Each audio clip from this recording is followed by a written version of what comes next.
கீழப்படுவூர் ஊராட்சியில் நடைபெற்றுக் கொண்டிருக்கிற துணை முதல்வர் உதயநிதி ஸ்டாலின் அவர்களை பிறந்தநாள் விழா பொதுக்கூட்டத்துடைய தலைவர்,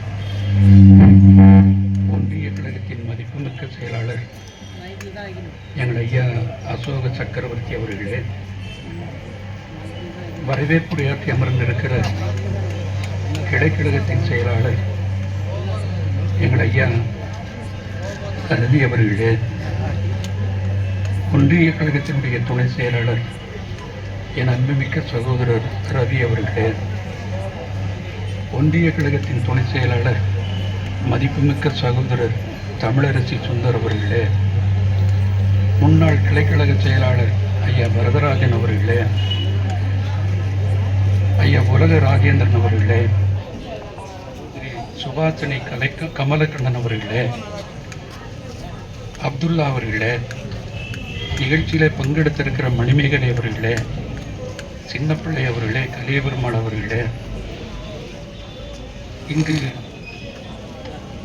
எனக்கு முன்னாலே பேசி அமர்ந்திருக்கின்ற ஆற்றல் மிக்க அற்புதமான பேச்சாளர், எங்கள் ஊருக்கு பக்கத்து ஊருக்காரர், நான் காஞ்சபாளையம், அவர் சங்கரன்கோயில், கல்லூரி மாணவியாக இருந்து கழக பணியாற்றி கொண்டிருக்கிற ஆற்றல் மிக்க சொற்பொருட்காளர், இளம் பேச்சாளர் சுபத்ரா அவர்களே, நிகழ்ச்சியிலே பங்கெடுத்திருக்கிற கனகராஜ் அவர்களே, ஆரோக்கியம் அவர்களே, மனோஜ் அவர்களே, கருப்புசாமி அவர்களே, நெடுஞ்செழியன் அவர்களே, மைனர் அவர்களே, கருணாநிதி அவர்களே, பிஎம்டி அருண் அவர்களே, அரவிந்த் அவர்களே, மூர்த்தி அவர்களே, அன்பழகன் அவர்களே, சகாதேவன் அவர்களே, கவிதா அவர்களே, நிகழ்ச்சியில் பங்கெடுத்திருக்கிற ஒன்றிய குழு உறுப்பினர்கள் லட்சுமி ரமேஷ்குமார் அவர்களே, ஜான் கென்னடி அவர்களே, நிகழ்ச்சியில் பங்கெடுத்திருக்கிற ஏனைய கழக கண்மணிகளே,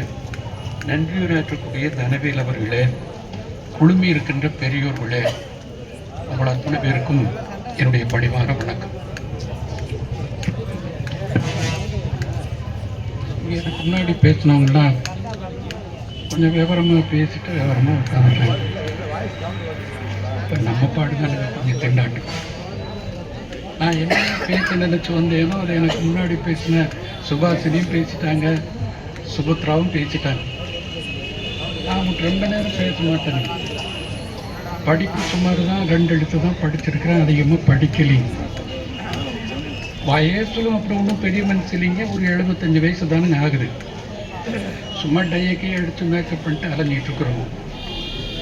ஆக உங்கள்கிட்ட ரொம்ப நேரம் பேசாமல் சுருக்கமாக சுவையாக பேசி முடிச்சுட்டு போகலான்னு நினைக்கிறேன். ஏற்கனவே கீழப்புலவுன்னு சொன்ன உடனே எங்கள் இதயமெல்லாம் நிறைந்து நிற்கிற ஐயா சின்னசாமியை நாங்கள் நினைவு கூறுவது எங்களுடைய கடமை.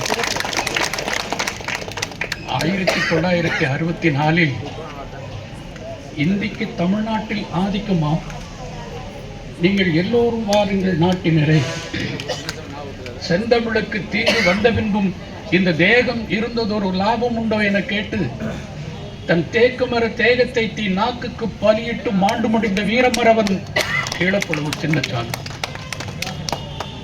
திருச்சி புகைவண்டி நிலையத்தில் தமிழ் வாழ்க இந்தி ஒழிக என்று சொல்லி சொல்லி தன் உடம்பில் பெட்ரோலை ஊற்றி தீ வைத்து கொளுத்தி மாண்டு மடிந்து போன மாவீரன் இன்றைக்கு உய்ய கொண்டான்.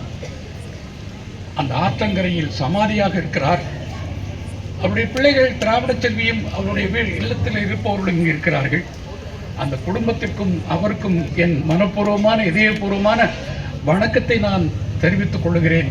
அதுவும் ஐயா சின்னசாமி அவர்களுக்கு வீர வணக்கம் சொல்லிக்கொள்ள கடமைப்பட்டிருக்கிறேன். ஆக ஒரு வரலாற்றில் பதிவு செய்துவிட்ட ஒரு மாவீரன் கீழப்புலவூர் சின்னசாமி ஊரில் இந்த எளியவன் பேசுகின்ற வாய்ப்பினை எனக்கு உருவாக்கி தந்த எங்கள் மாண்புமிகு அமைச்சர் ஐயா சிவசங்கர் அவர்களுக்கு என்னுடைய நன்றியை நான் தெரிவித்துக் கொள்ள கடமைப்பட்டிருக்கிறேன். இங்க பேசின அவர் சொன்னார், எங்க மேலப்புலவூர் கூட்டத்தில் நான் பேசுறேன்னு சொன்னார். அது ஒரு காலம். எல்லாருக்கும் விவரம் தெரிஞ்சு, இப்ப யாருக்கும் புதுசா ஒன்றும் சொல்லணுங்கிற அவசியம் இல்லைங்க. எல்லாருக்கும் எல்லாம் தெரிஞ்சவங்க தான். நீங்க நான் இப்படிதான் ஒரு தடவை பஸ் ஸ்டாண்டில் போய் நின்றுக்கிட்டு அந்த டிரைவரை கூப்பிட்டு கேட்டேன். வண்டி நிற்குது, டிரைவர் நிற்கிறாரு. அப்போ இந்த டிரைவரை கூப்பிட்டு கேட்டேன், ஏனுங்க டிரைவர் இந்த வண்டி எப்போ எடுப்பீங்கன்னு கேட்டேன் அந்த டிரைவர் கூப்பிட்டு. அதுக்கு டிரைவர் என்ன சொல்லணும், நான் இப்போ எடுக்க போகிறேன் இல்லைட்ட கொஞ்சம் நேரம் கழிச்சு எடுக்க போகிறேன்னு சொல்லணும். நான் வண்டி எப்போ எடுக்க போகிறேன்னு கேட்குறதுக்கு இந்த டிரைவர் சொல்கிறாரு, வெளியூருக்கெல்லாம் ஆள் சொல்லி விட்டுருக்கு, வந்த பிறகு தான் எடுக்கணுங்கிறார். ஒரு புண்டக்க மண்டக்க விவரம் பிடிச்ச பகுதி இந்த பகுதி. அதே மாதிரி நான் வந்துக்கிட்டு இருந்தேன், அரியலூர் போகிறதுக்காக நின்றுட்டு இருந்தேன். ஒரு பெரியவரை கூப்பிட்டு கேட்டேன், ஏனுங்க பெரியவரை இந்த ரோடு அரியலூர் போகுமா அப்படின்னு கேட்டேன். அவர் என்னன்னு மறுபடி கேட்டார். இல்லைங்க இந்த ரோடு அரியலூர் போகுமான்னு மறுபடி கேட்டேன். அந்த பெரியவர் என்ன சொல்லணும், இந்த ரோடு போகும்னு சொல்லணும் இல்லை போகாதுன்னு சொல்லணும். அவர் என்ன சொன்னார் தெரியுங்களா, இந்த ரோடு எங்கேயும் போகலை, 10-50 வருஷமா இங்கேயே தான் இருக்குன்னு சொல்லி போட்டு விவரமான தன்மைக்கு நான் என்னங்க பேசி விவரமாக இருப்போது. ரொம்ப உஷாரா பேசி பிழைக்கிற காலம். என் வயசு சும்மா இருக்க மாட்டேன். ஒருத்தன் குடிச்சு போட்டு தகராறு பண்ணிக்கிட்டே இருந்தான். அவனை கூப்பிட்டு சொன்னேன், இங்கே வாடா, குடிக்கக்கூடாதுடா, இப்போ வயசு என்னடா, இப்படி குடிச்சிங்கன்னா உடம்பு எதுக்கு ஆகணும், குடும்பம் நடுத்தருக்கு போயிருக்குமே அப்படின்னு சொல்லிட்டு இந்த பானா போன வயசு சும்மா இருக்க மாட்டான். அவன்கிட்ட போய் இங்கே வாடா, ராப்பகலா படிக்கிறவனும் ராவா குடிக்கிறவனும் தேர மாட்டான்டான்னு. ராப்பகலா படிக்கிறவனும் ராவா குடிக்கிறவனும் தேர மாட்டான்னு சொன்னேன்.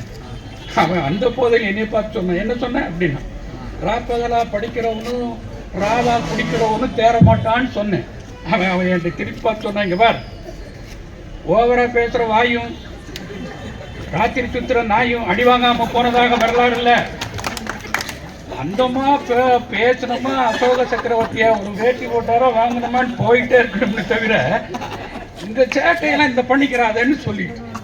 ஆக நாங்கள் வெளியூர்லேருந்து வந்தவங்க உங்களுக்கு தெரியாதுன்னு வச்சு பேசவே கூடாது, எல்லாம் தெரிஞ்சவங்க தான். ஒரு பேச்சாளர் நினைவுபடுத்த வேண்டியது எங்களுக்கு கடமை. அதுதானே எங்க வேலை. அதுதானே இன்னைக்கு நாங்கள் ஊர் ஊரா அலைஞ்சிக்கிட்டு இருக்கோம். அதுதானே எங்களுடைய வேலையை வச்சுட்டு இருக்கோம். ஆக அப்படிப்பட்ட ஒரு நல்ல ஒரு சந்தர்ப்பத்தை இந்த பகுதியில் எனக்கு வழங்கியவர் ஐயா அசோக சக்கரவர்த்தி, அவருக்கு ஒரு வணக்கம். இப்ப நாட்டு நடப்பெல்லாம் உங்களுக்கு தெரியும், புதுசா நான் சொல்லணுங்கிற அவசியம் இல்லை.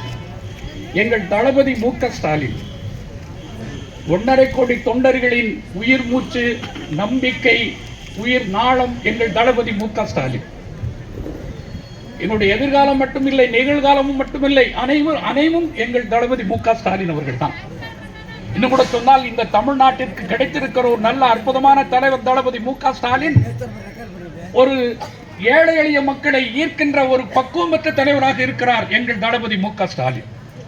நான் இன்னும் சொல்லுவேன், அவர் நம்முடைய தளபதி மு.க. ஸ்டாலின் அவர்கள் ஏழை எளிய மக்களுக்கான பல்வேறு நலத்திட்டங்களை தந்து இன்றைக்கு மக்கள் மத்தியில் செல்வாக்கு மிக்க தலைவராக வலம் வந்து கொண்டிருப்பவர் நம்முடைய தளபதி மு.க. ஸ்டாலின் அவர்கள்.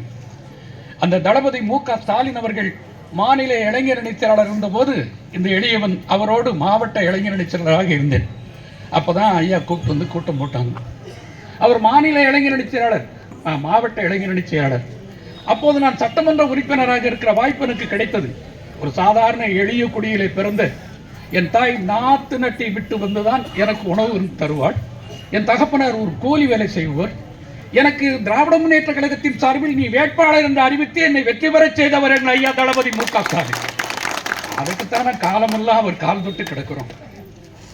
நான் 2 முறை சட்டமன்ற உறுப்பினர், பெரியவர்களே சொன்னால் நம்ப மாட்டீர்கள், எனக்கு பேங்க் பேலன்ஸ் கிடையாது, உண்மை சொல்ல. அப்படி வாழ்ந்து கொண்டிருக்கிற ஒரு நல்ல சந்தர்ப்பத்தை எனக்கு தந்தது இன்னைக்கும் எனக்கு திராவிட முன்னேற்ற கழகம் தான் சாப்பாடு போடுது, இன்னைக்கும் திராவிட முன்னேற்ற கழகம் தான் என்னை வாழ வைக்கிறது என்று சொல்லி அது ஒன்று இருக்கின்ற போது எனக்கு எதுக்கு பேங்க் பேலன்ஸ்? எங்க போனாலும் ஏடிஎம் இருக்கு. உங்களுக்கு கேட்டா கொடுக்க மாட்டீங்களா? அதான் ஏடிஎம். நீங்க வல்லரசாக்க சொல்றீங்களே, இல்லையே நல்லரசாக்க மாட்டீங்களா? தாருங்க. ஆக அந்த அளவுக்கு நீங்க பார்த்தீங்கன்னு சொன்னா இந்த இயக்கத்திற்காக பாடுபட்ட திராவிட முன்னேற்ற கழகத்தினுடைய நம்முடைய தலைவர் தளபதி மு.க. ஸ்டாலின் ஆட்சியில் இப்படி ஏழை எளிய மக்களுக்கான பல்வேறு நலத்திட்டங்களை தந்தவர் நம்முடைய தளபதி மு.க. ஸ்டாலின் அவர்கள். நான் இன்னும் கூட சொல்லுவேன், இந்த தொகுதி இருக்கிறது, இந்த தொகுதியில 1952 எலெக்ஷன் வந்துருச்சு. 52 எலெக்ஷன் வரும்போது இந்த தொகுதியில் நின்றது யாரு? 52 நின்று வெற்றி பெற்றது மரியாதைக்குரிய ஐயா 52 தேர்தல் வரும்போது ஐயா நம்ம மரியாதைக்குரிய நம்ம காங்கிரஸ் கட்சி சர்வத்தில் வெற்றி பெற்றார். அவர் வெற்றி பெற்றது பெயர் வந்து பழனியாண்டின்னு நினைக்கிறேன். சுயேட்சையாண்டு வெற்றி பெற்றார் 1952. 1957 ராமலிங்க படையாச்சி ஜெயித்த தொகுதி இந்த தொகுதி. அவர் காங்கிரஸ், அவர் ஜெயிச்சது. 1962 ஆர் நாராயண 62 தான் திமுக ஜெயிச்சது 62. அப்புறம் 1967 கருப்பையன் அவர் காங்கிரஸ் செஞ்சார். 1971 கோ சிவபெருமாள் திமுக சார்பில் ஜெயிச்சார். 77 80 ஐயா ஆறுமுகம் என்னோட எம்எல்ஏவா இருந்தார். எனக்கு ரொம்ப தெரிந்தவர், பெரியவர். ஐயா ஆறுமுகம் 2 முறை எம்எல்ஏவாக இருந்தார். அதுக்கடுத்து ஐயா புருஷோத்தமன் ஏடிஎம்கே, மறுபடியும் ஐயா ஆறுமுகன் டிஎம்கே, மறுபடியும் எஸ் மணிமேகலை அது 1991 ஏடிஎம்கே, 96 அமரமூர்த்தி தமாக, 2001 இளவழகன் ஏடிஎம்கே, 2006 அமரமூர்த்தி காங்கிரஸ், 2011 துரை மணிவேல் ஏடிஎம்கே, 2020 தாமரை ராஜேந்திரன், 2016 தாமரை ராஜேந்திரன், 2021 கு சின்னப்பா மதிமுக. சின்னப்பா தேர்தல் நிற்கும் போது நான் தான் தொகுதி பொறுப்பாளர். உங்களுக்கு பல பேர் தெரியும். நான் தான் வந்து இங்கே இந்த தொகுதியில் இருந்து பணம் வாங்கி பட்டுவாடா செஞ்சு இந்த தொகுதியில் கிட்டத்தட்ட 1 மாதம் இந்த தொகுதியில் இருந்து நான் தங்கி இருந்து தேர்தல் பணியாற்றினேன். சின்னப்பா ஜெயிச்சிருக்கார் இந்த தொகுதி. ஆக நான் என்ன சொல்றேன்னு சொன்னா, எங்க பாப்பா சொன்னது போல திராவிட முன்னேற்ற கழகம் வருகின்ற எந்த தேர்தல் வந்தாலும் சரி, அது எப்போது வந்தாலும் சரி, வெற்றி தேவதையின் வெற்றி மாலை எங்கள் தளபதி மு க ஸ்டாலின் கழுத்தில் தான் மாலை இடுவாளை தவிர அவனுக்கு வேற கழுத்தை தெரியாது. அப்படி ஒரு நல்ல சந்தர்ப்பத்தை தந்து இத்தனை வெற்றிக்கு பிறகும் இன்னைக்கு அவர் உழைத்துக் கொண்டிருக்கிற நம்முடைய தளபதி மு க ஸ்டாலின் அவர்கள். இது சிதம்பரம் தொகுதி எம்பி தொகுதி. ஐயா திருமாவளவன் வந்து எம்பி, அவர் ஜெயிச்சிருக்கார். அது நம்ம அணியில் தான் ஜெயிச்சிருக்காரு. ஆக இப்படிப்பட்ட ஒரு சூழ்நிலையில் அன்புமிக்க பெரியவர்களே, ஒரு நல்ல சந்தர்ப்பத்தில் வெற்றி பெற செய்திருக்கிற ஒரு ஆற்றல் மிக்க மக்கள் வாழுகின்ற பகுதி இந்த பகுதி. இந்த பகுதியில் இன்னொன்று நான் சொல்ல விரும்புகிறேன், வேற ஒன்றும் இல்லை. இந்த அரியலூர் மாவட்டம் ஒரு நல்ல, அதாவது என்ன சொல்றது, உயிரோட்டம் உள்ள மாவட்டம் இந்த அரியலூர் மாவட்டம். அரியலூர் மாவட்டம் உயிரோட்டம் வைப்ரேட்டிங் டிஸ்ட்ரிக்ட்னு சொல்லுவாங்க. இது வந்து எப்போ உருவாச்சு? 1/1/2001 தான் இந்த அரியலூர் மாவட்டம் வந்துச்சு. எங்கிருந்து பிரிச்சாங்க? பெரம்பலூர்ல இருந்து பிரிச்சாங்க. அது பிரிச்சு எத்தனை நாள் இருந்தது? கொஞ்ச நாள் இருந்தது. அதுக்கப்புறம் என்ன பண்ணாங்க? மறுபடியும் பிரிச்சு பெரம்பலூர் மாவட்டம் ஆயிட்டாங்க. அப்புறம் மறுபடியும் அரியலூர் மாவட்டம் பிரிக்கணும்னு சொன்னாங்க. எப்ப பிரிச்சாங்கன்னா 23/11/2007 மீண்டும் இந்த மாவட்டம் அரியலூர் மாவட்டமா ஆச்சு. இந்த அரியலூர் மாவட்டத்தில் எத்தனை தொகுதி? அரியலூர், ஜெயங்கொண்ட தொகுதி, 2 தொகுதி இருக்கு. இந்த அரியலூர்ல என்ன விசேஷம் சொன்னா, இந்த அரியலூருக்கு பேரே சிமெண்ட் சிட்டின்னு சொல்லுவாங்க. சிமெண்ட் சிட்டி உங்களுக்கு நான் சொல்லணுங்க அவசியம் இல்லை. எத்தனை சிமெண்ட் தொழிற்சாலை இருக்கு? அரசு தொழிற்சாலை இருக்கு, சக்தி சிமெண்ட் தொழிற்சாலை இருக்கு, செட்டிநாடு சிமெண்ட் தொழிற்சாலை இருக்கு, அதே போல டால்மியா சிமெண்ட் தொழிற்சாலை இருக்கு, அது போல பிர்லா தொழிற்சாலை இருக்கு. கிட்டத்தட்ட இத்தனை தொழிற்சாலைகளை உள்ளடக்கிய இந்த பூமிக்கு என்ன காரணம் கேட்டா, இங்குதான் இந்த சிமெண்ட் தொழிற்சாலைக்கு தேவையான மூலப்பொருள் அதிகமான கிடைக்கிற பூமி இந்த பூமி. இங்கு அன்புமிக்க பெரியவர்களே, இந்த சிமெண்ட்டுக்கு தேவையான சுண்ணாம்புக்கல் இங்க நிறைய விளையுது. அதோடு மட்டுமில்ல, இந்த சிமெண்ட்டுக்கு தேவையான மற்ற பாஸ்பேட் இங்க நிறைய விளையுது. அதோடு மட்டுமில்ல, பழுப்பு நிலக்கரி இங்க இருக்கு, இங்க நிலக்கரி கிடைக்கு, சக்கர தொழிற்சாலை இருக்கு. இப்படிப்பட்ட ஒரு பெரிய வரலாற்று சிறப்பு மிக்க ஊர் தான் இந்த ஊர். இந்த ஊரில் இன்னைக்கு நான் பேச வந்திருக்கேன்னு சொன்னா, நான் மறுபடியும் சொல்றேன், இந்த நகர கழக செயலாளர் அவர்களுக்கும் என்னுடைய நன்றியை தெரிவிச்சுக்கிறேன். அன்புமிக்க பெரியவர்களே, வேற ஒண்ணும் இல்லை. இப்ப நம்ம அரசியலுக்கு வருவோம். இப்போ ஒரு தம்பி வந்திருக்காரு, உங்களுக்கெல்லாம் தெரியும், நல்ல தம்பி தான், நல்ல வாட்ட சாட்டமா இருக்காரு, அதுல எல்லாம் குறையில்லை. அவர் நினைச்சா யாருனாலும் கூட்டிட்டு போலாம், அதை கூட்டிட்டு போனதான் பெருசு தான், யாருனாலும் கூட்டிட்டு போலாம், நல்ல தம்பி தான், நான் இல்லைன்னு சொல்லல. அது பேர் வந்து தமிழ்நாடு வெற்றி கழகம் வச்சிருக்காரு, அதுவும் தப்பு இல்லை. ஆனா பேசும்போது சொல்றாரு, வர இருக்கிற தேர்தலில் 2026 நாங்கள் தான் ஆட்சி அமைப்போம், நாங்கள் தான் ஆட்சியை பிடிப்போம், ஆக நாங்கள் தான் ஆட்சிக்குறோம் சொல்லி பேசுறீங்களே. நான் அவரை கேட்கிறேன், என்ன தமிழ்நாட்டுடைய ஜெயின்சார்ஜ் கோட்டை என்ன அவ்வளவு சாதாரணமான ஒண்ணா? யாருனாலும் உடனே கதவை தட்டிட்டு உள்ள போயிட முடியுமா? ஜெயின்சார்ஜ் கோட்டையின் கதவை நான் அப்படத்திலே செஞ்சிருக்கேன், டிசைன் குத்திட்டு உள்ள போயிட்டு வர. அது என்ன நான் தான் அடுத்த ஆளுங்கட்சியில எப்படி? திமுக எவ்வளவு பெரிய கட்சி, இந்த கட்சிக்கு என்ன வரலாறு இருக்கு? சரி, இன்னொரு கட்சி இருக்க எடப்பாடி, அவருக்கு என்ன வரலாறு இருக்குன்னு தெரியாம நான் தான் ஆளுங்கட்சின்னு சொன்ன எப்படி வர முடியும்? அது வரக்கூடிய சந்தர்ப்பம் இருக்குங்களா? அவருக்கு துப்புரவா கிடையாது. அவருக்கு ஏதோ கொஞ்ச நாள் வருவார் போவார். ஏன்னா இன்னும் கூட சொன்னா, இந்த பூமி நடிகர்களை ஒரே ஒரு முறை எம்ஜிஆருக்கு மட்டும் ஏத்து அவருக்கு ஓட்டு போட்ட பூமி இந்த பூமி. தெலுங்கானாவில் ஆந்திராவில் வந்து என் டி ராமாராவுக்கு ஓட்டு போட்டாங்க. அவங்க 2 பேரும் விதிவிலக்கு, என்டிஆரும் எம்ஜிஆரும். எம்ஜிஆர் கூட இருந்ததுனால ஜெயலலிதா முதலமைச்சர், அவ்வளவுதான். ஜெயலலிதாவுக்கு பிறகு அந்த கட்சியில முதலமைச்சரா வர முடிஞ்சுதா? ஜெயலலிதா பேரை சொல்லி ஜெயிச்சாரை தவிர எடப்பாடி, அவர் தனிப்பட்ட முறையில் எடப்பாடி தான் முதலமைச்சர் வேட்பாளர் சொல்லி வெற்றி பெற முடியுமா? எடப்பாடியால முடியாது. ஆக அப்படிப்பட்ட இந்த பூமியில இவர் எப்படி ஜெயிச்சிருவாரு? உங்களுக்கு தெரியும், நடிகர் தெலுங்கு சிவாஜி கணேசன் எவ்வளவு பெரிய நடிகர், அற்புதமான நடிகர். அவர் தமிழக முன்னேற்ற முன்னணி ஒரு கட்சி தொடங்கினார். அவரால் நிக்க முடிஞ்சது, ஜெயிக்க முடிஞ்சதா? சரி, அதுக்கடுத்து நம்ம அடுக்குமொழி வேந்தர் டி ராஜேந்தர் அகில இந்திய லட்சிய திராவிட முன்னேற்ற கழகம் தொடங்கினார். அவரால் நிற்க முடிந்ததா? களத்துல நிக்க முடியல. முருங்கக்காய் விலைய கூட்டின சண்டான ஒருத்தர் இருக்கான், அவன் பேர் பாக்கியராஜ். அவன் ஒரு கட்சி தொடங்கினான். அந்த பாக்கியராஜ் ஒரு கட்சி தொடங்கி நமது எம்ஜிஆர் கழகம்னு தொடங்கினான். அந்த கட்சி நிக்குதா? அவங்க கட்சி இல்ல. அதுக்கப்புறம் ஒருத்தர் கட்சி தொடங்கினாரு. அந்த கட்சி இந்த நடிகர்கள் போற அவரு ஒரு கட்சி தொடங்கினார். அவர் தான் கமலஹாசன். அவர் நம்ம கூட நிக்கிறார். இன்னொருத்தர் கட்சி தொடங்கினார், நாடாளு மக்கள் கட்சின்னு நடிகர் கார்த்திக் ஏதோ இருக்காரு. இன்னொருத்தர் கட்சி தொடங்கினார், மரியாதைக்குரிய கருணாசன் சொல்லி புலிப்படை அப்படின்னு சொல்லி தொடங்க அவரு இருக்காரு. இன்னொருத்தர் கட்சி தொடங்கினார், அவர் சரத்குமார்.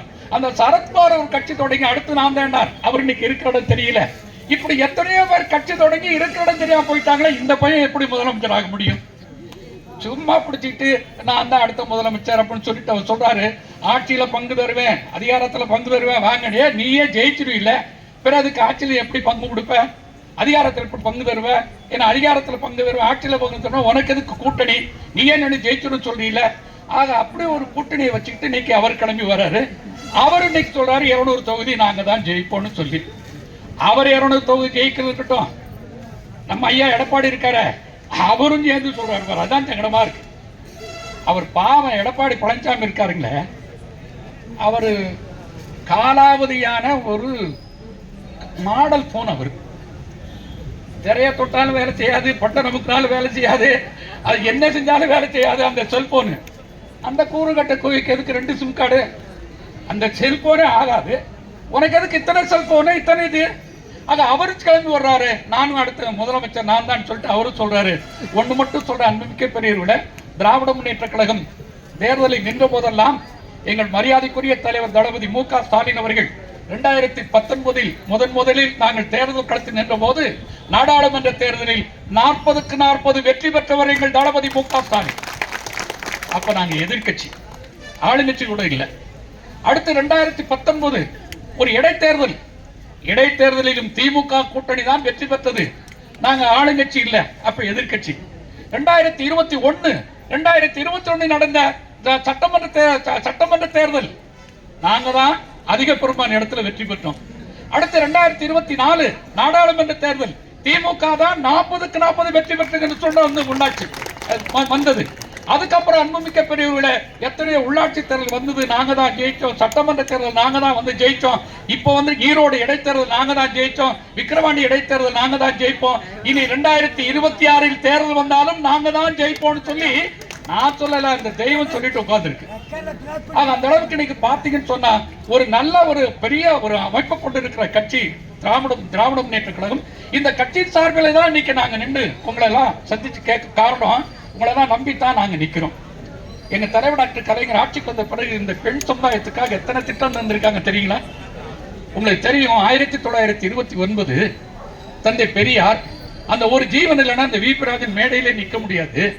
அந்த ஒரு ஜீவன் தான் செங்கல்பட்டுல ஒரு பெரிய மாநாடு கூட்டினார், திராவிடர் கழக மாநாடு. அந்த மாநாட்டில் கூட்டி ஒரு தீர்மானம் போட்டார். என்ன தீர்மானம் தெரியுமா? நான் சொல்வது 1929. அந்த மாநாட்டில் போட்ட தீர்மானம் என்னன்னு தெரியுமா?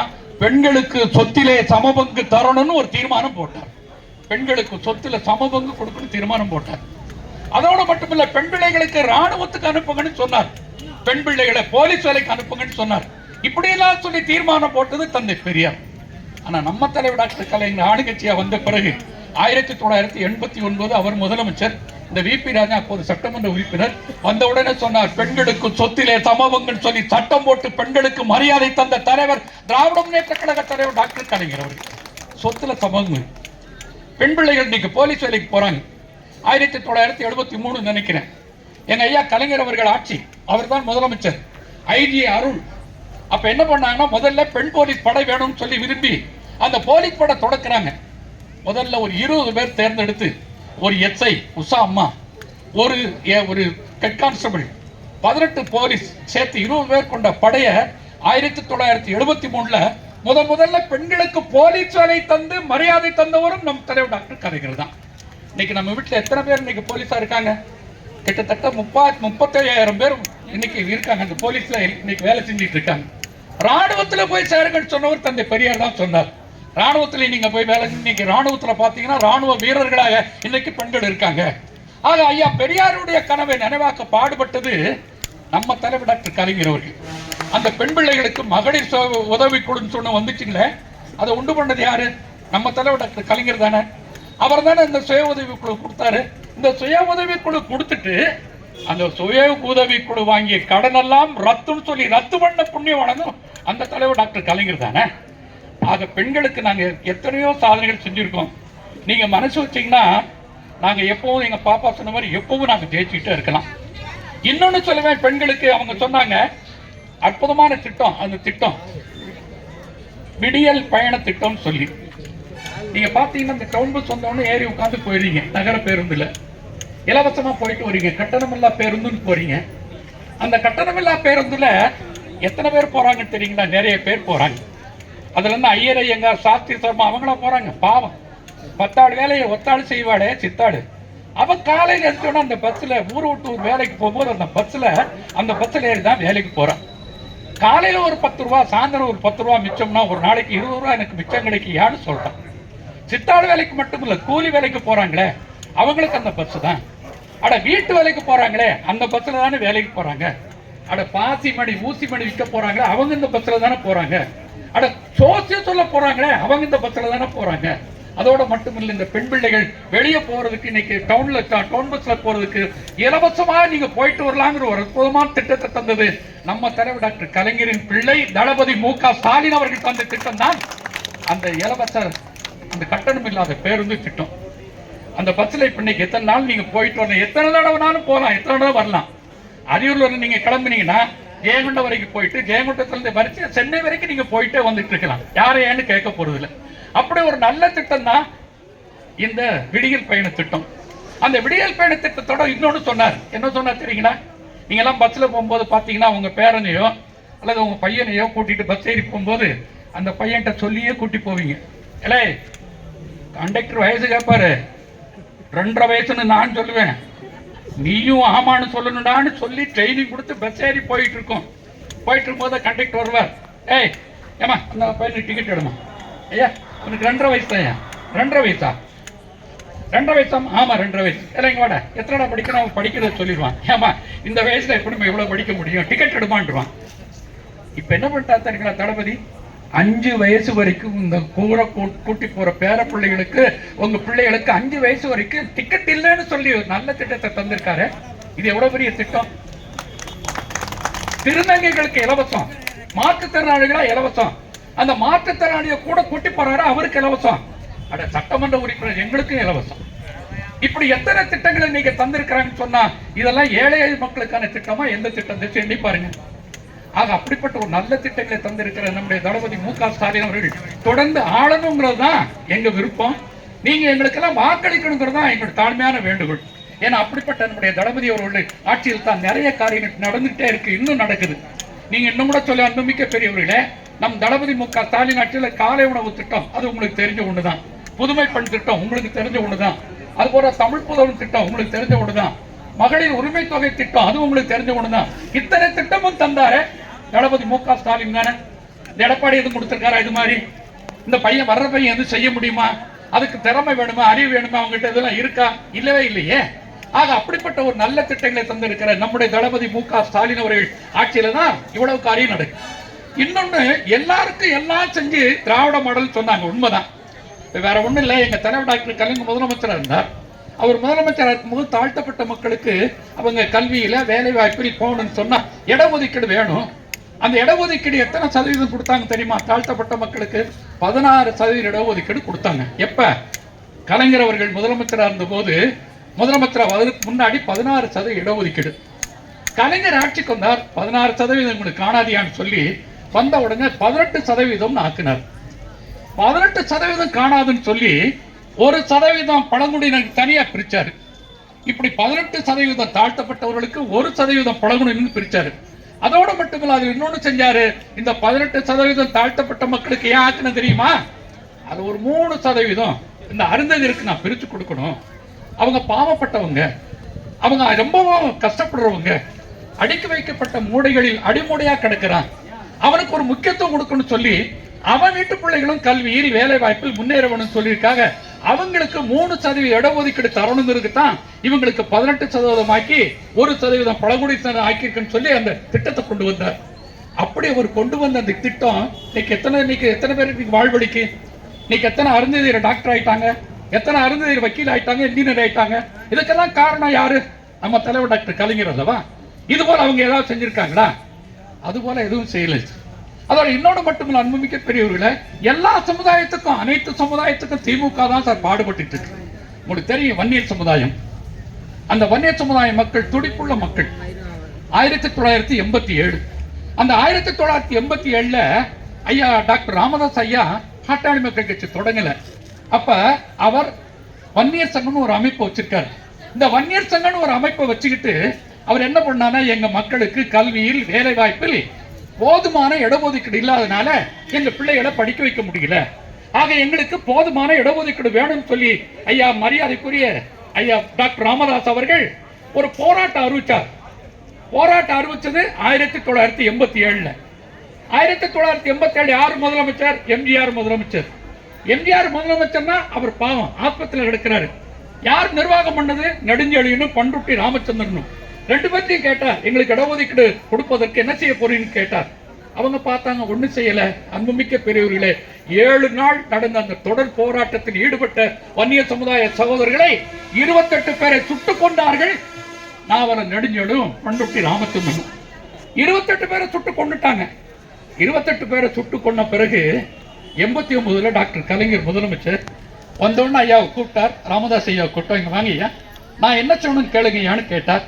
ஐயா வேற ஒண்ணும் இல்லை, 28 பேரை கொண்டுட்டாங்க ஐயா, அந்த குடும்பம் நெருக்கடியா இருக்கு, ஏதாவது செய்யுங்கன்னு கேட்டார். அப்பதான் கலைஞர் அவர்கள் அந்த 28 குடும்பத்திற்கும் தலா 3 லட்சம் குடும்ப நிதியாக தந்தவர் நம் தலைவர் டாக்டர் கலைஞர் அவர்கள். அதோடு மட்டுமில்ல, அந்த குடும்பம் இன்னும் வேலை வெட்டி இல்லாம இருக்குமே, மாசம் ஒரு 3000 ரூபாய் அவங்களுக்கு தரேன்னு சொல்லி மாசம் உதவி தொகை இன்னைக்கு வரை கொடுத்துட்டு இருக்கிற புண்ணியவாளனும் டாக்டர் கலைஞர் அவர்கள் தான். அதோட இன்னும் கேட்டாங்க, ஐயா எங்க சமுதாய மக்கள் மீது போட்ட வழக்கு அப்படியே இருக்கு, நாங்க கோர்ட்டுக்கு அலைய முடியல, எங்க வழக்குகள் எல்லாம் ரத்து பண்ண சொன்னாங்க. அந்த வழக்கெல்லாம் ரத்து பண்ணது நம்ம தலைவர் டாக்டர் கலைஞர் அவர்கள் தான். அதோட மட்டுமில்லை, எங்க சமுதாயத்தை சேர்ந்த முக்கியமான தலைவர்களுக்கு நான் எத்தனையோ பேருக்கு செலவு வச்சுட்டீங்க, எங்க சமுதாயத்தை சேர்ந்தவருக்கு ஒரு செலவு வைக்கணும்னு கேட்டாங்க. யாருக்குன்னு கேட்டாங்க, ஐயா எஸ் ராமசாமி படையாச்சிக்கு ஒரு செலவு வைக்கணும்னு சொன்னாங்க. உடனே நம்ம தலைவர் டாக்டர் கலைஞர் ஏற்றுக்கொண்டு கிண்டியில் ஒரு முழு ஆளு உயர வெங்கல சிலை வைத்து அந்த சமுதாய மக்களை கௌரவப்படுத்திய தலைவர் எங்கள் தலைவர் டாக்டர் கலைஞர் அவர்கள். யாருக்கு செய்யலன்னு சொல்லுங்க, எந்த சமுதாயத்தை நாங்க புறக்கணிப்புன்னு சொல்லுங்க. ஆக இப்படியெல்லாம் எல்லா சமூக மக்களின் நல்லெண்ணை பற்றி ஆட்சி புரிந்த தலைவர் டாக்டர் கலைஞர் தான் எங்கள் தளபதியினுடைய திராவிட மாடல் ஆட்சிக்கு ரோல் மாடல். அப்படிப்பட்ட ஒரு நல்ல தலைவர் தான் நம்முடைய தலைவர் டாக்டர் கலைஞர் அவர்கள். அவர் பிள்ளைதான் நம்முடைய ஐயா உதயநிதி ஸ்டாலின் அவர்கள். அந்த உதயநிதி ஸ்டாலின் அவர்களுடைய ஆட்சியில் நீங்க பார்த்துட்டு இருக்கீங்க, இவ்வளவு காரியம் நடந்துட்டு இருக்கு. அதோட நான் இன்னொன்னு சொல்லுவேன், தந்தை பெரியாரு உங்களுக்கு தெரியும், இப்ப கூட வைக்கத்துக்கு போயிட்டு வந்தார் நம்ம தளபதி அவர்கள். அந்த பெரியார் அவர்கள் காலமெல்லாம் 96 வயசு வரைக்கும் கத்தி உட்கார்ந்த இடத்துல இருந்து சிறுநீருக்கு போற அளவு கூட தெரியாம பேசி இந்த நாட்டுல நீயும் மனுஷன் தானான்னு சொல்லி அவனுக்கு ஒரு நல்ல நிலையை உண்டு பண்ண பாடுபட்டவர் தந்தை பெரியார். அவர் வேலூர் சிஎம்சி மருத்துவமனையில் அனுபவிச்சிருந்தாங்க. அனுபவிச்ச பிறகு 1973 அவர் வேலூர் சிஎம்சி மருத்துவமனை இறந்து போயிட்டார். அவர் இறந்து போயிட்டாருங்கிற செய்தியை நம்ம தலைவர்கிட்ட சொன்னாங்க. ஐயா பெரியார் இறந்து போயிட்டாருங்கன்னு சொன்ன உடனே ஐயா பெரியார் நம்ம தலைவர் டாக்டர் கலைஞர் முதலமைச்சர் உடனே அந்த பெரியாரின் பூத உடலை சென்னையில் ராஜாஜி அரங்கத்துக்கு கொண்டு வாங்கன்னு சொல்லி பொதுமக்கள் எல்லாம் அவங்களுக்கு அந்த மாலை மரியாதை பண்ணி அஞ்சலி செலுத்த சொல்லிட்டு அமைச்சர் எல்லாம் கூட்டு வச்சு பேசுறார் நம்ம தலைவர் கலைஞர்.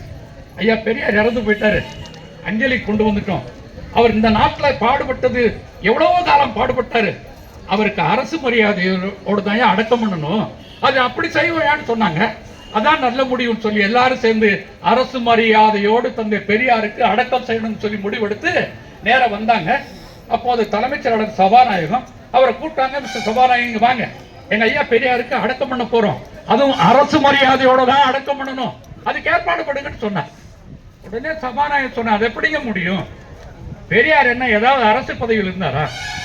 அவர் என்ன சட்டமன்ற உறுப்பினராக இருந்தாரா? அவர் என்ன நாடாளுமன்ற உறுப்பினர் இருந்தாரா?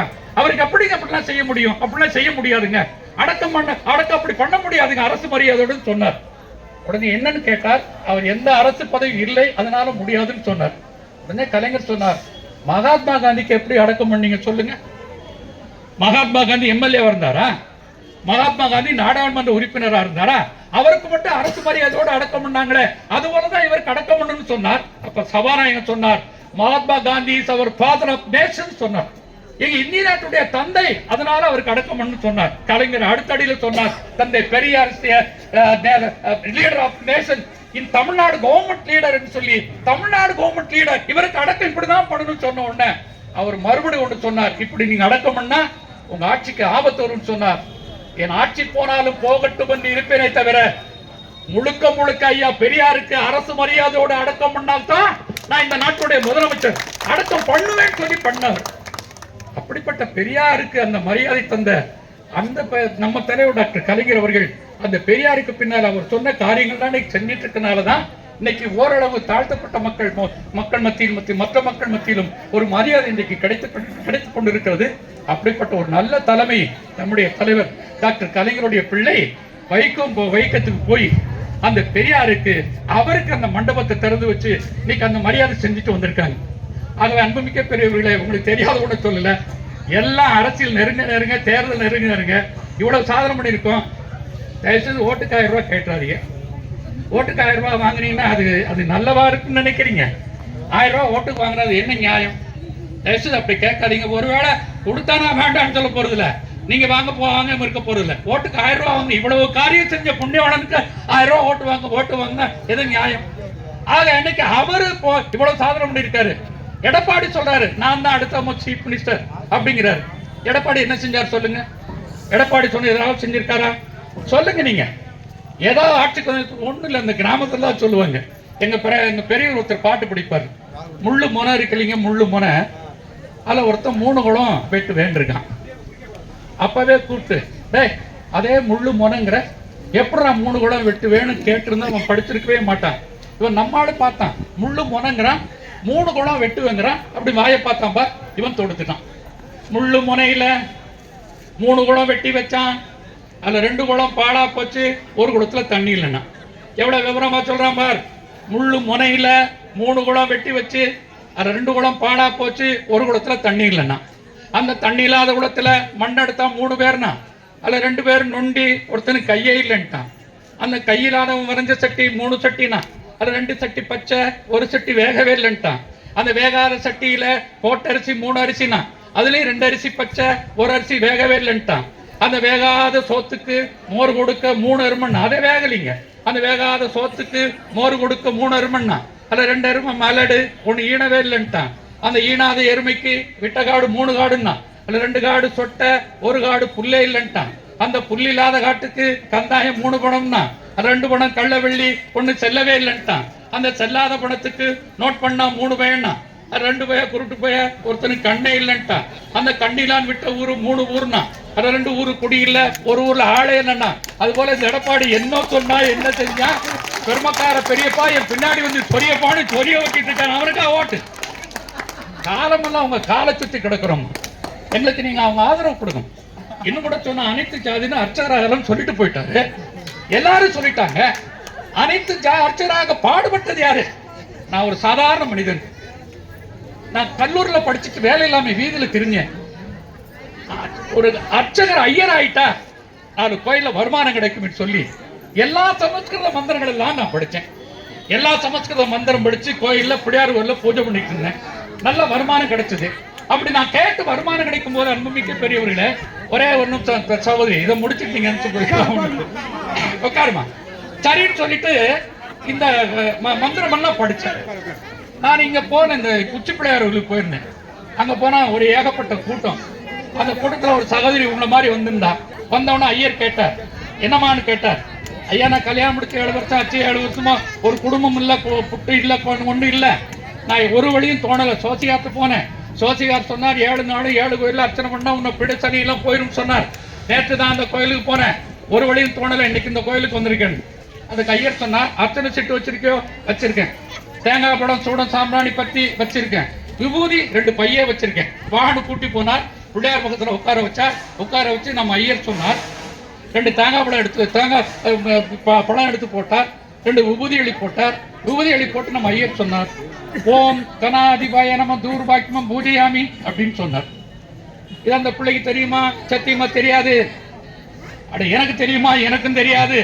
அவர் சொல்றார், ஓம் கணாதிபாய நம தூர்பாக்கியமம் பூஜையாமி, ஓம் விநாயகாய நம தூர்பாக்கியம் பூஜையாமி, ஓம் ஈசபுத்ராய நம தூர்பாக்கியம் பூஜையாமி, ஓம் பாசாங்க சதராய நம தூர்பாக்கியம் பூஜையாமி, ஓம் ஏகதந்தாய நம தூர்வாக்கியம் பூஜையாமி, ஓம் முஷிகவாஹாராய தூர்வாக்கியம் பூஜையாமி, ஓம் கபிலவர்ணாய நம தூர்வாக்கியம் பூஜையாமி, ஓம் கவித்தவலபிரியாய நம தூர்வாக்கியம் பூஜையாமி, ஓம் சர்வசித்திவிரதாய நம தூர்வாக்கியம் பூஜையாமி, ஓம் மகா கணபதே நம தூர்வாக்கியம் பூஜையாமி, சுகலாம்பரதம் சதுபுசம் பிரசனவதனம், ஓம் கலிபம் சாப்பியாமி, ஓம் புஷ்பம் சாப்பியாமி. வாங்கோ, உட்காருங்கோ, தேங்காய் வச்சிருங்கோ, பழத்தை எடுத்துக்கோங்கோ, போங்கோனார்.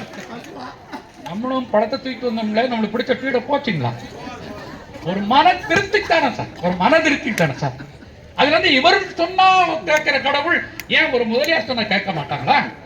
இவர் சொன்னா கேட்கிற கடவுள் ஒரு நாயர் ஒரு யாதவர் சொன்னா கேட்க மாட்டாங்களா? இந்த ஐயர் சொல்ற கேட்கிற கடவுள் ஒரு தேவர் சொன்னா கேட்க மாட்டாங்களா? இந்த ஐயர் சொல்றத கேட்கிற கடவுள் ஒரு முதலியார் சொன்னா கேட்க மாட்டாங்களா? யார் சொன்னாலும் கேட்பாங்கன்னு தான் அனைத்து ஜாதியும் இந்த வேலை செய்யலாம்னு சொல்லி அந்த சட்டத்தை கொண்டு வந்து ஒரு மரியாதை தந்தது அதுதானே. அது எப்படியெல்லாம் உங்களை உயர்த்ததுக்கு பாடுபட்டு இருக்கிற அந்த இயக்கம் திராவிட முன்னேற்ற கழகம் தான். ஆகவே நீங்கெல்லாம் தொடர்ந்து நீங்க ஆதரவு தர வேண்டும் என்று அன்போடு கேட்டு, ஓம் தத்புருஷாய வித்மகே மகேஸ்வர புத்திராய தீமகி தன்னோ சண்முகாய பிரசோதயாத்துன்னு சொன்னா அது முருகனை கும்பிடுன்னு அர்த்தம். ஓம் தத்புருஷாய சொல்லிட்டு அந்த முருகனை ஏன் கும்பிடுறோம்னா, அவர் ஐயா அருணகிரிநாதரே அவர் தான் பாட வச்சார். அருணகிரிநாதன் சும்மா சாதாரண அவர் தான் பாட வச்சார். எப்படி பாட வச்சாரு? அருணகிரிநாதர் சின்ன பையனா இருக்கும் போது சாமமும் ஏமமும் காமவர் பிடித்தறிந்து கஷ்டமும் கஷ்டம் வந்து கஷ்டப்பட்டு கிடந்திருக்காரு. அவங்க அக்கா கொட்டு சொன்னாங்க, இதெல்லாம் ஒரு மனுஷனாடா, கல்ல சேலை கூட நின்று பாக்குறீங்க, நீலாம் உயிரோட செத்து போடான்னு சொன்னாங்க. உடனே அருணகிரிநாதர் திருவண்ணாமலை இருக்கிற கிளிக்கோபுரத்துக்கு ஏறி அங்கிருந்து முருகாசரணம் பொத்திரி கீழே விழுந்தார். உடனே நம்ம முருகப்பெருமான் என்ன பண்ணாருன்னா, அந்த அருணகிரிநாதர் கைப்பிடித்தாங்களா இறக்கி கீழே இறக்கி விட்டார். இறக்கி விட்டு கைப்பிடித்தாங்களா இறக்கி விட்டார். இறக்கி விட்ட உடனே சொன்னார், முருகா சரணம்னு சொன்னார் அருணகிரிநாதர். முருகா சரணம்னு சொன்னா மட்டும் போதாது, என்னை பற்றி பாடுன்னு சொன்னார். நான் என்ன பாடுவேன், எப்படி பாடுவேன்னு கேட்டார். என்னை பற்றி திருப்புகழ் பாடுன்னு சொன்னார். நான் எப்படியா பாடுவேன் கேட்டபோது அருணகிரிநாதருடைய நாக்கை பிடித்து இழுத்து ஓம்ங்கிற மந்திரத்தை தமிழில் எழுதி முத்தை தருண வரி எடுத்து கொடுத்து என்னை பற்றி பாடுனார். அவ்வளவுதான். கடல் மட திறந்த வர படிச்சாராமே அருணகிரிநாதர். முத்தை தரு பத்தி திருநகை அத்திக்கிரை சத்தி சரவண முத்திக்குரு வித்துக்குருவரன் என போதும் முக்கட்பர மற்புக்குருதியை முற்பட்டது கற்பித்திருவரும் 30 முவர்க்கு தமரரும் அடிவேன 10 தலை தட்டக்கணிதோடு மொற்றைக்கிரு மற்ற பொருதொரு பட்டப்பகல் வட்டத்திகிரியில் இரவாக பத்தற்கிற தத்தை கடவிய பச்சை புயல் மெச்சத்தகவருள் பச்சத்தோட ரச்சித்தொழுது ஒரு நாடு தித்தித்தைய ஒட்டப்பறிபுற நித்தம்பதம் வைத்து பயிரவி திப்பக்கம் நடிக்கொடுகொடு கழுதாக திக்குப்பறி வைத்து பயிரவர் தொக்கு தொகுது சித்திர பௌரிக்க திரிகடு எனவோது கொத்துப்பறை கொட்ட கடமிசை குத்திப்புதை புச்சிப்புடியன முதுகுவை பொற்புற்றள நட்பத்தோடை வெட்டிப்பலி இட்டு குலகிரி குத்துப்பட ஒத்து போறவர பெருமாளேன்னு சந்த தமிழ்ல பாடி அவர் முடிச்சாரு. அந்த முருகப்பெருமான பாட வச்ச அருணகிரிநாதரை பாட வச்ச முருகப்பெருமான் இங்க வந்து எங்க ஐயா அசோக சக்கரவர்த்தி மூலம் என்னைய பாட வச்சிருக்காரு. ஆக இந்த எளியவன் பேச்ச அப்படி மலையில் இருந்து கேட்டதுக்காக உங்களுக்கு போகும்போது நான் எல்லாம் நல்ல முறையில் உங்களுக்கு சாப்பாடுலாம் கொடுக்க சொல்றோம். நீங்க சாப்பிட்டு போங்கன்னு அன்போடு கேட்டு இந்த எளியவன் பேச்சை கேட்டதுக்காக தாழ் தொட்டு வணங்கி விடைபெறுகிறேன். நன்றி, வணக்கம்.